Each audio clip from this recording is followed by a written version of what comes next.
Chapter 8. The Soil. Soil is an important natural resources provided by the nature.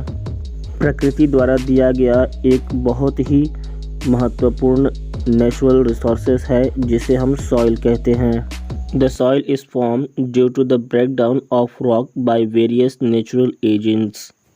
बहुत सारे natural agents होते हैं जो चट्टान को तोड़ करके मिट्टी बनाने का काम करते हैं. The process of soil formation is very slow. मिट्टी बनाने का बहुत ही धीमा प्रक्रिया होता है. It takes thousands of years to make a fine soil. एक अच्छी क्वालिटी का मिट्टी बनाने के लिए हज़ारों सालों का समय लगता है. The soil is formed due to the breakdown and erosion of rock is spread on the land surface by different natural agents such as air, water, flood, etc. चट्टानों के टूटने और कटाव से बनी मिट्टी अलग अलग नेचुरल एजेंट्स की मदद से जमीन की सतह पर फैलती हैं, जैसे हवा, पानी, बाढ़ आदि. The thickness of soil is different at different places. अलग अलग स्थानों पर मिट्टी की मोटाई अलग अलग होती है. The fertility of soil is also not same at all the places. मिट्टी की फर्टिलिटी सभी स्थानों पर एक समान नहीं होती है. In India, the soil of northern plain is much fertile. Bharat के नॉर्दर्न प्लेन में पाए जाने वाली मिट्टी अधिक उपजाऊ होती है. It is because it has been brought here by the Himalayan rivers. यह इसलिए होता है क्योंकि यह मिट्टी हिमालय में मौजूद नदियों द्वारा मिट्टी लाया जाता है. These river brings silt with them. यह नदियाँ अपने साथ सिल्ट्स यानी गाद लाती हैं. When they get flooded, this silt is spread over the land near the bank of river. जब उनमें बाढ़ आता है तो यह गाद नदी के किनारे भूमि पर फैल जाता है. This silt is known as arable soil and is very fertile. इस मिट्टी को जलोढ़ मिट्टी के नाम से जाना जाता है और यह बहुत ही उपजाऊ होता है.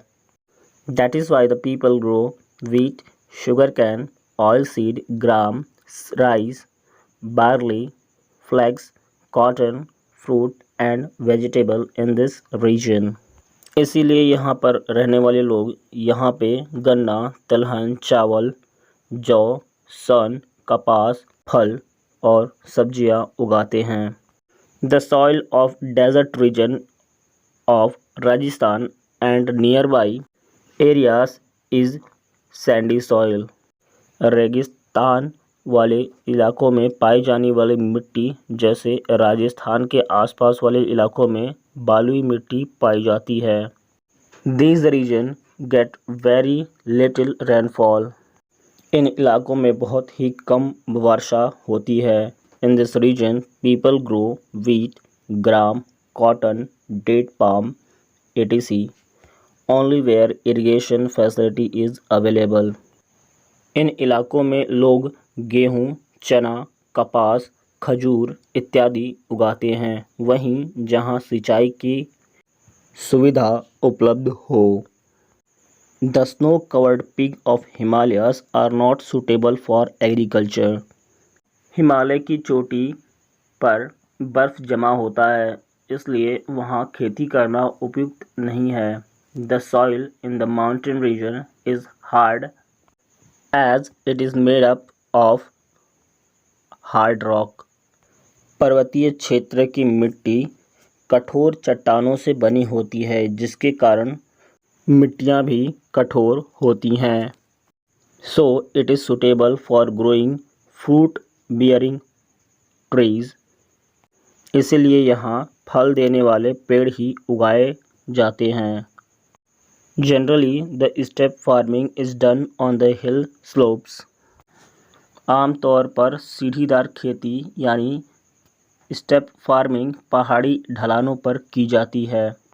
The soil in the north western and central part of southern plateaus has been formed from the black lava, so it is called black colored, and it is useful for crops for cotton and sugarcane.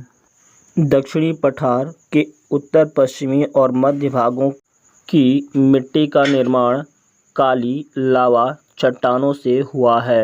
अंततः यहाँ का मिट्टी का रंग काला होता है। यहाँ पर कपास और गन्ना की खेती की जाती है। In the rest part of the southern प्लेटू red soil is found. दक्षिणी पठार के अन्य भागों में लाल मिट्टी पाई जाती है।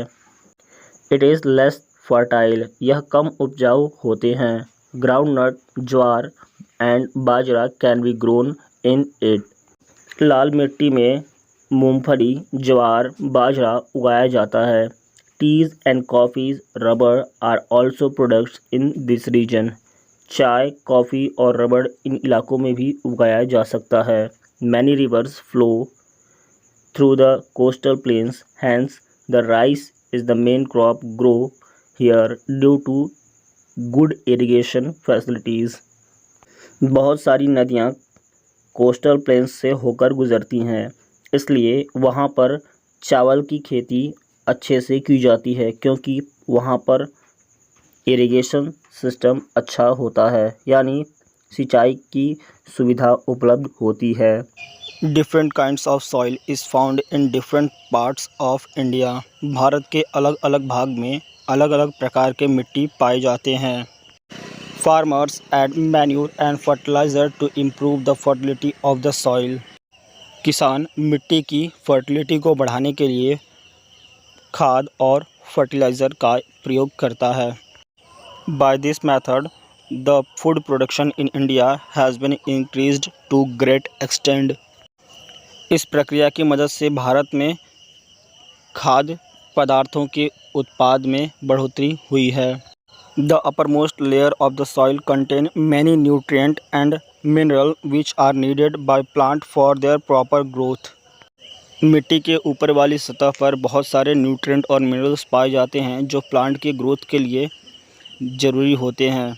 Sometime the uppermost layer of soil is blown up by air और moved by floating water and transformed from one place to another. Its process is called soil erosion। कभी कभी मिट्टी के ऊपर वाली यह सतह हवा की मदद से या पानी की बहाव की वजह से एक जगह से दूसरी जगह पर चले जाती है, जिसके वजह से इस प्रक्रिया को सॉइल इरोजन यानी मिट्टी का कटाव या मृदा अपवर्धन भी कहा जाता है। It reduces the fertility of soil, यानी सॉइल इरोजन की वजह से मिट्टी की फर्टिलिटी पर भी प्रभाव पड़ता है, वह उसकी फर्टिलिटी को कम कर देता है। इट शुड बी प्रिवेंटेड, और इसे हमें बचाना चाहिए। More and more trees should be planted as well as grass should be grown on the open land to prevent the soil erosion. ज़्यादा से ज़्यादा पेड़ लगाने चाहिए और हमें खुली मैदानों में घास भी उगानी चाहिए क्योंकि सॉइल इरोजन को और होने से बचा सकें। We should also stop the indiscriminated cutting of forest. हमें पेड़ की अवैध कटौती पर भी रोक लगाना चाहिए क्योंकि सॉइल इरोजन ना हो। इसके बाद हम चैप्टर के समरी को पढ़ लेते हैं। The soil is formed due to the breakdown of rocks.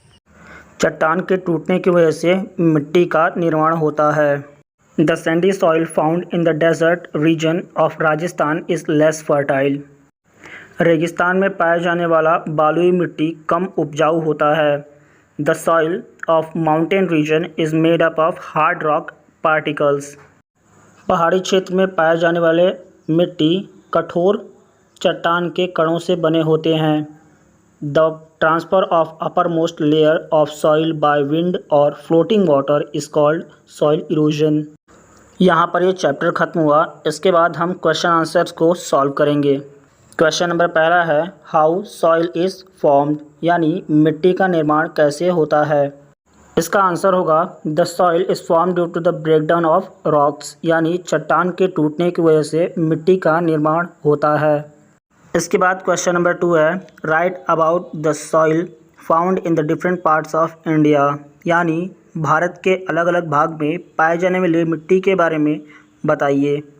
The soil found in the different parts of India are alluvial soil, sandy soil, black soil, red soil and mountainous soil. इसके बाद question number 3 है, what steps should be taken to increase the fertility of soil, यानी मिट्टी के fertility को बढ़ाने के लिए हमें क्या क्या कदम उठाने चाहिए। We should add manure and fertiliser to improve the fertility of the soil. हमें सॉइल की फर्टिलिटी को बढ़ाने के लिए उसमें मैन्यूर और फर्टिलाइज़र यानी खाद का छिड़काव करना होगा। इसके बाद question number 4, what is soil erosion and what are its cause, यानी मिट्टी का कटाव क्या होता है और यह क्यों होता है, इसका कारण बताइए। क्वेश्चन नंबर 4 का आंसर होगा, the transfer of upper most layer of soil by wind और floating water is called soil erosion. Soil erosion is caused due to overgrazing of field by the animals and cutting of plants। आप video को pause करके answer लिख सकते हैं। हवा या बहते हुए पानी की वजह से मिट्टी का ऊपरी हिस्सा ट्रांसफ़र हो जाता है। इस प्रक्रिया को सॉइल इरोजन कहते हैं। सॉइल इरोजन का मुख्य कारण है मवेशियों यानी जानवरों द्वारा खुले मैदान को चरने की वजह से और ज़्यादा पेड़ की कटाई की वजह से सॉइल इरोजन होता है। इसके बाद question number B, which crop are grown in the following kinds of soil. पहला है एलुवल सॉइल।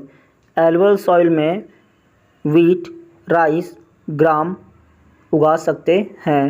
इसके बाद है सैंडी सॉइल। सैंडी सॉइल में ग्राम, वीट, कॉटन यानी चना, गेहूँ, कपास उगाया जाता है।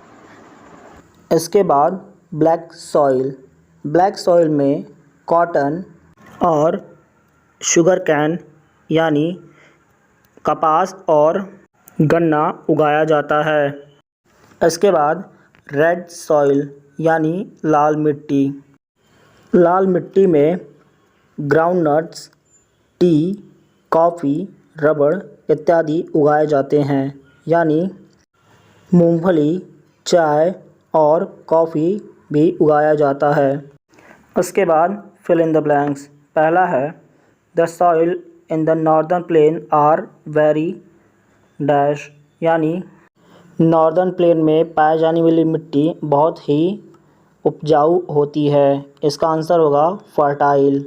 उसके बाद दूसरा, the soil of the desert of रेगिस्तान and near by region is, यानी रेगिस्तान और उसके आसपास वाले इलाकों में क्या पाया जाता है। इसका आंसर होगा सैंडी। इसके बाद तीसरा है generally dash is done in the hill slope, यानी पहाड़ के ढलान पर स्टेप फार्मिंग की जाती है। इसका आंसर होगा स्टेप फार्मिंग। उसके बाद क्वेश्चन नंबर 4 है the black soil is form due to the break down of, यानी काले मिट्टी का निर्माण किस चीज़ के टूटने की वजह से होता है। इसका आंसर है लावा। यहाँ पर यह चैप्टर ख़त्म हुआ। यदि आपको इस चैप्टर में कोई भी प्रॉब्लम है तो आप कमेंट में पूछ सकते हैं।